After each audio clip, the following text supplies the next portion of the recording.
بسم اللہ الرحمن الرحیم۔ السلام علیکم ناظرین، قسط نمبر 11 میں ہم بات کرنے جا رہے ہیں حضرت عدنان کی، جو نبی معظم صلی اللہ علیہ وآلہ وسلم کے جد امجد تھے اور عرب مستعربہ یعنی بنو اسماعیل کو ان کے نام سے بنو عدنان کے طور پر جانا جانے لگا۔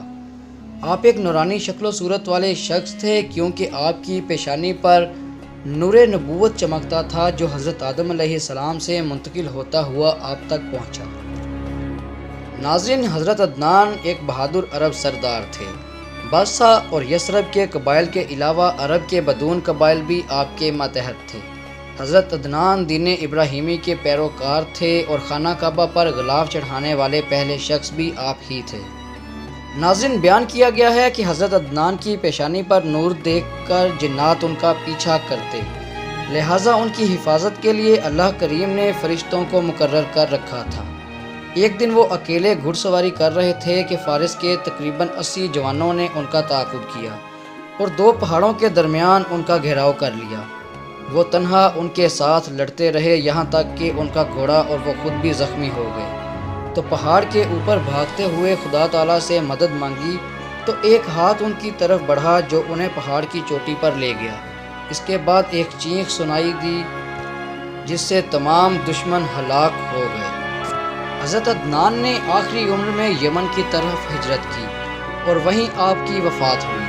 اب ہم شجرے کی بات کریں تو حضرت عدنان کے بیٹوں کی تعداد کے متعلق مختلف روایات موجود ہیں، جن میں کم سے کم تعداد 2 اور زیادہ سے زیادہ 10 بتائی گئی ہے۔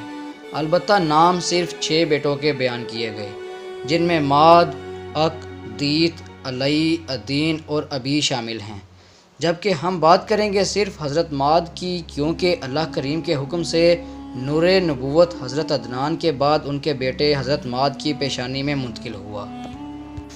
حضرت ماد کے بعد یہ نور ان کے بیٹے حضرت نزار تک پہنچا۔ یہاں میں آپ کو بتاتا چلوں کہ حضرت عدنان کے بیٹے حضرت ماد اور پوتے نزار کی بدولت بنو عدنان کو مادی اور نزاری بھی کہا جاتا تھا۔ حضرت نزار کے بعد نور نبوت ان کے بیٹے حضرت مضر میں منتقل ہوا۔ ان کے بارے میں ابن کثیر نے ایک واقعہ بیان کیا ہے کہ ایک دفعہ وہ اونٹ کی تیز رفتاری کے بدولت گر گئے جس سے ان کا ہاتھ ٹوٹ گیا۔ ناظرین، حضرت مضر کے بعد نور نبوت ان کے بیٹے حضرت الیاس اور حضرت الیاس سے ان کے بیٹے حضرت مدرکہ تک پہنچا۔ نبی صلی اللہ علیہ وآلہ وسلم کے جد امجد کے جتنے بھی واقعات میرے علم میں ہیں، میری پوری کوشش ہے کہ ان کو آپ تک پہنچایا جائے۔ وہ بہت عظیم لوگ تھے، اس لیے حضرت ابراہیم علیہ السلام سے حضرت محمد صلی اللہ علیہ وآلہ وسلم تک لوگوں نے انہیں اپنا سردار اور پیشوا مانا۔ ناظرین، حضرت مدرکہ کے بعد حضرت خزیمہ اور حضرت خزیمہ سے نور اقدس حضرت کنانہ میں منتقل ہوا۔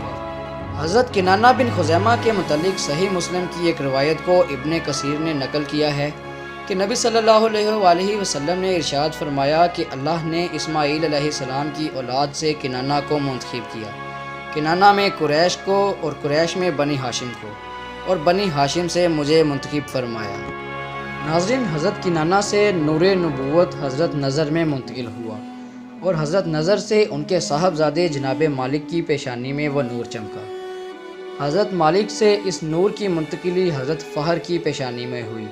جناب مالک کے بیٹے جناب فہر ایک عظیم انسان ہونے کے ساتھ ساتھ ایک بہادر اور خدا داد صلاحیتوں کے مالک تھے۔ آپ ایک باروب سردار تھے جنہوں نے بکھرے ہوئے عرب قبائل کو متحد کیا۔ آپ کو بہادری کی بدولت القریش کا لقب ملا، اس لیے آپ کی اولاد کو قریشی بھی کہا جاتا ہے۔